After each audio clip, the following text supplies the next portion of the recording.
Hello प्यारे बच्चों, आज हम गणित कक्षा 7 के अभ्यास 1 का दक्षता अभ्यास का अध्ययन करेंगे। प्लीज़ वीडियो शुरू करने से पहले चैनल को सब्सक्राइब और वीडियो को लाइक। आज हम अभ्यास 1 का दक्षता देखेंगे। इसमें गणित कक्षा 7 दक्षता अभ्यास 1 परिमेय संख्याओं की संपूर्ण जानकारी इसमें दी गई है, जिसमें पहला क्वेश्चन है दक्षता अभ्यास का पहला क्वेश्चन। इस प्रश्न के प्रत्येक खंड में उत्तर के 4 विकल्प दिए गए हैं। इनमें से केवल एक सही है। सही उत्तर अपनी अभ्यास पुस्तिका में लिखना है। एक का है किसी परिमेय संख्या के समतुल्य परिमेय संख्याएं होती हैं। किसी परिमेय संख्या के समतुल्य परिमेय संख्याएं होती हैं। कितनी? 1, 2, 50 या अनंत। तो इसमें चौथा नंबर सही है, अनंत। यानी कि एक परिमेय संख्या के समतुल्य परिमेय संख्याएं होती हैं अनंत। खा नंबर है इसका परिमेय संख्या ऋण 16/80 का सरलतम रूप है। तो इसको हम सरल कर लेंगे।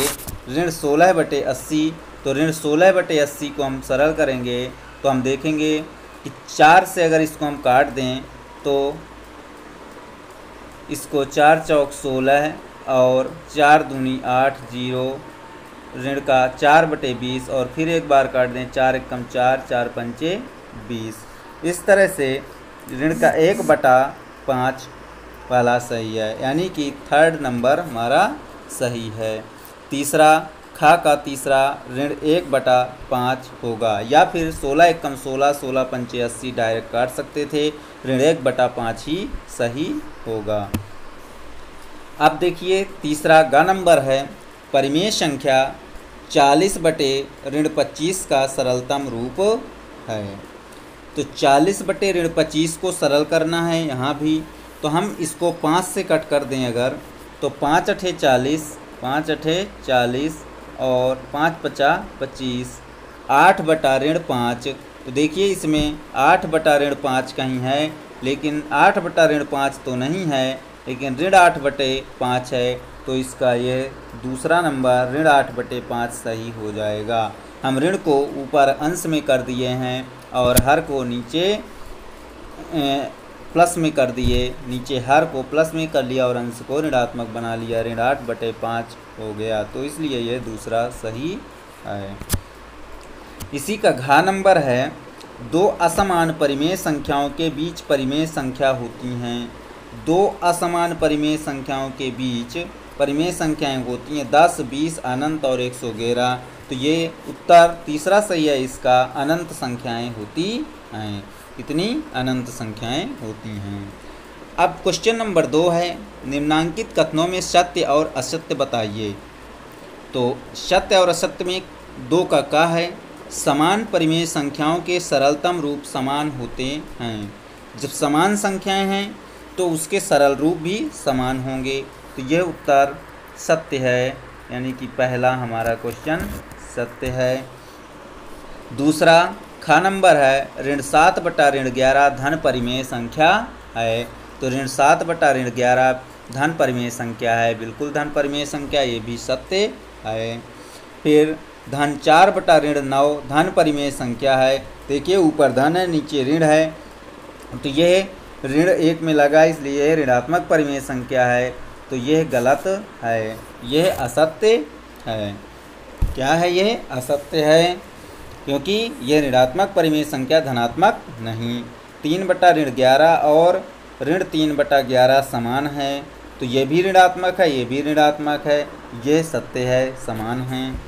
1/2, 2/4, 3/6 डैश डैश एक ही परिमेय संख्याओं के विभिन्न रूप हैं। बिल्कुल देखिए 1/2 और 2/4 को 2 एकम 2, 2 दूनी 4, 1/2 लिख सकते हैं। 3 एकम 3, 3 दूनी 6, 1/2 लिख सकते हैं, यानी कि एक ही सरलतम रूप है। तो ये भी सत्य है।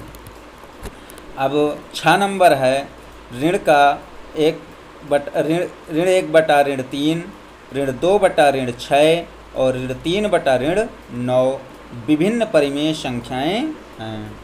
ये विभिन्न परिमेय संख्याएं हैं, जबकि देखिए अगर ऋण ऋण ऊपर लगे नीचे सब में वही लगा हुआ है तो ये इनका कट जाएगा, सब धनात्मक हो जाएंगी। 1/3, 2/6, तो 2 × 2 2 × 6, 3 और 3/9, 3 × 3 3 × 9। ये एक ही परिमेय संख्याओं का सरलतम रूप है, जबकि इसमें दिया है कि विभिन्न परिमेय संख्याओं का सरलतम रूप है, तो ये क्या है, ये भी असत्य हुआ। अब जा नंबर है ऋण 4/ऋण 5 और 4/5 समान परिमेय संख्याएं हैं। देखिए ऋण ऋण ऊपर नीचे लगा हुआ है, आपस में कट जाएगा, तो 4/5 और 4/5 समान परिमेय संख्याएं यानी कि सत्य है, ये समान परिमेय संख्याएं हैं। झ नंबर सभी पूर्णांक परिमेय संख्या हैं, जो भी पूर्णांक हैं वो परिमेय संख्याएं हैं, ये बात सत्य है अथवा असत्य। तो जो भी पूर्णांक होते हैं वो सब परिमेय संख्याएं हो जाती हैं, ये बात सत्य है। सभी परिमेय संख्याएं पूर्णांक होती हैं, ये असत्य है, क्योंकि सभी परिमेय संख्याएं पूर्णांक नहीं हो सकती, जबकि सभी पूर्णांक परिमेय संख्या होते हैं और सभी परिमेय संख्याएं पूर्णांक कोई ज़रूरी नहीं होता है। तो सभी पूर्णांक परिमेय संख्याएं हैं, ये सत्य है, लेकिन सभी परिमेय पूर्णांक होती हैं, ये असत्य हो गया। अब अगला है 0/5 और 0/ऋण 3 समान परिमेय संख्याएं नहीं हैं। तो जबकि ये अगर भाग देंगे तो 0 0 आएगा, तो ये समान परिमेय संख्या हो गई, जबकि इसमें दिया है नहीं है, तो ये भी असत्य हो गया। अब अंगा का दिया है 2 असमान परिमेय संख्याओं के बीच अनंत परिमेय संख्याएं होती हैं, ये बात बिल्कुल सत्य है। 2 असमान परिमेय संख्याओं के बीच अनंत परिमेय संख्याएं होती हैं, यह सत्य है। अब देखना है 3 का निम्नांकित परिमेय संख्याओं को अवरोही क्रम में लिखिए। तो इसमें का, खा, गा और घा दिया हुआ है, तो का नंबर पहले हल करेंगे। इसमें दिया है 2/5, 4/7, 5/9 और 1/6। तो इसमें हम इसको अवरोही क्रम में लिखना है, यानी कि बड़े से छोटे के क्रम में लिखना होगा। तो दशमलव में पहले हम इसको बदल लेंगे। देखिए या तो दशमलव में बदल कर सकते हैं या फिर हर को समान करके कर सकते हैं।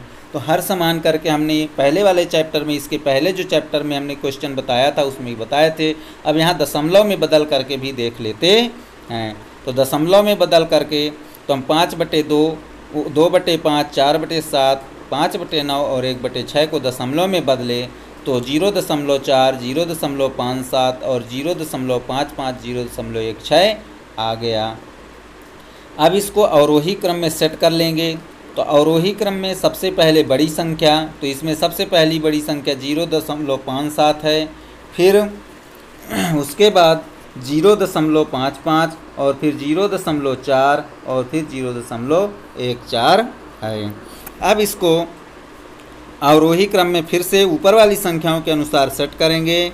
तो देखिए 0.57 किस नंबर पर है, दूसरे नंबर पर, तो दूसरे नंबर की संख्या 4/7 आ जाएगी। फिर यहाँ पर 0.55 है और 0.5 तीसरे नंबर की संख्या, तो 5/9 आ जाएगा। फिर इसी तरह से 2/5 और 1/6 आ जाएगा। ये अवरोही क्रम में हमने सेट कर लिया।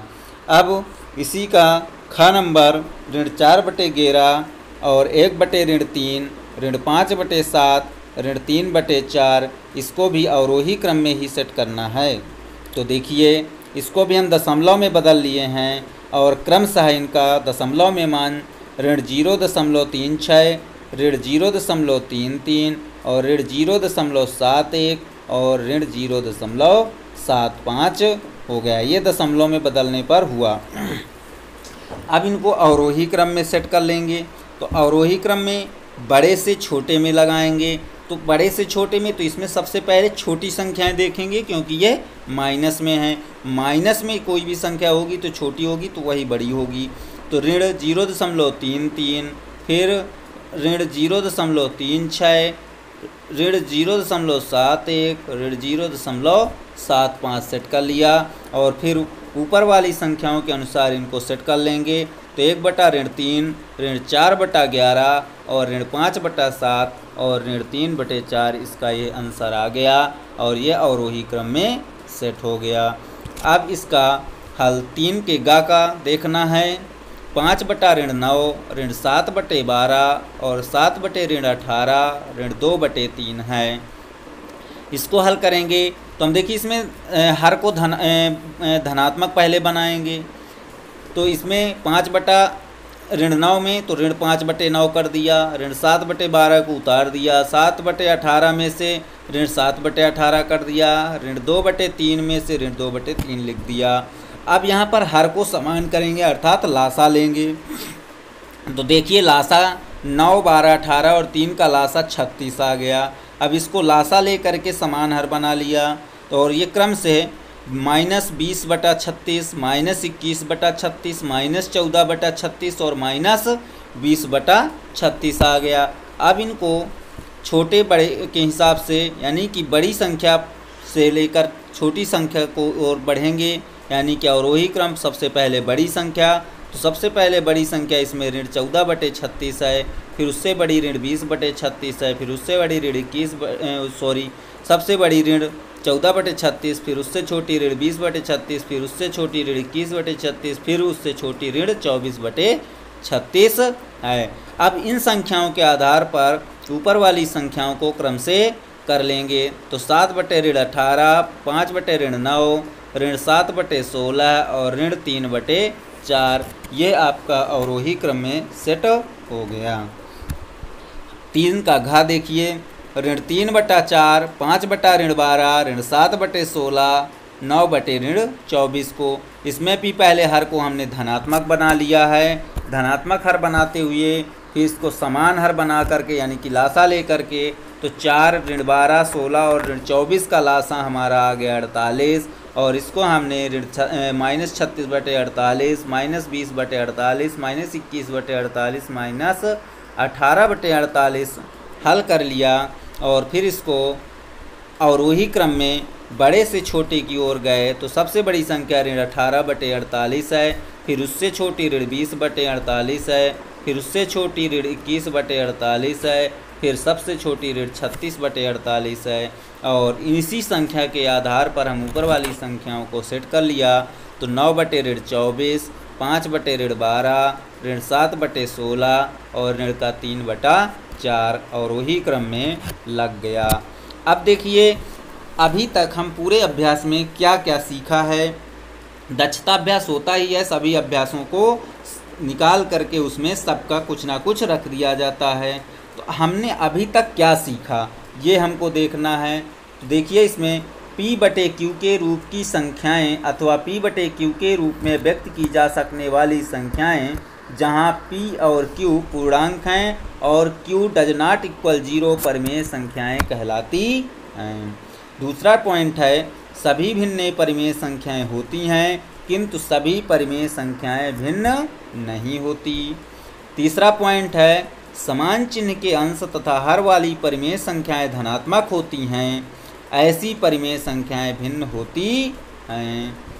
असमान चिन्ह के अंश तथा हर वाली परिमेय संख्याएं ऋणात्मक होती हैं।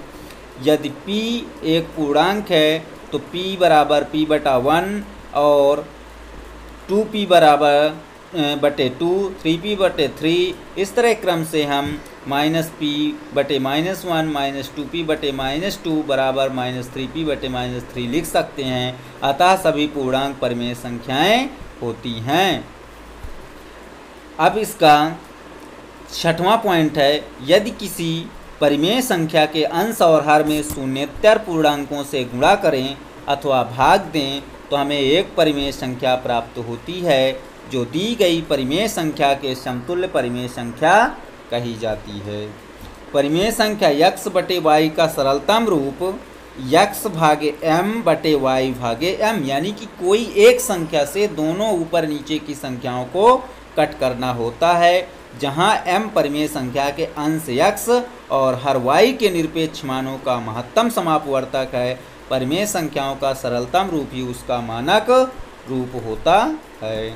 संख्या रेखा का एक ही बिंदु अनंत समतुल्य परिमेय संख्याओं को निरूपित करता है। दो क्रमागत पूर्ण संख्याओं के मध्य अनंत परिमेय संख्याएं होती हैं। यदि a बटा b और c बटा d तो परिमेय संख्याएं हैं तो a बटा b बड़ा है या बराबर है या छोटा है c बटा d, जहाँ b और d दोनों धनात्मक हैं। प्रत्येक धन परिमेय संख्या शून्य से बड़ी होती है तथा प्रत्येक ऋण परिमेय संख्या शून्य से छोटी होती है। इस प्रकार से ये दक्षता अभ्यास समाप्त होता है। और अगर वीडियो अच्छा लगा हो तो प्लीज़ लाइक और सब्सक्राइब कर दें। धन्यवाद।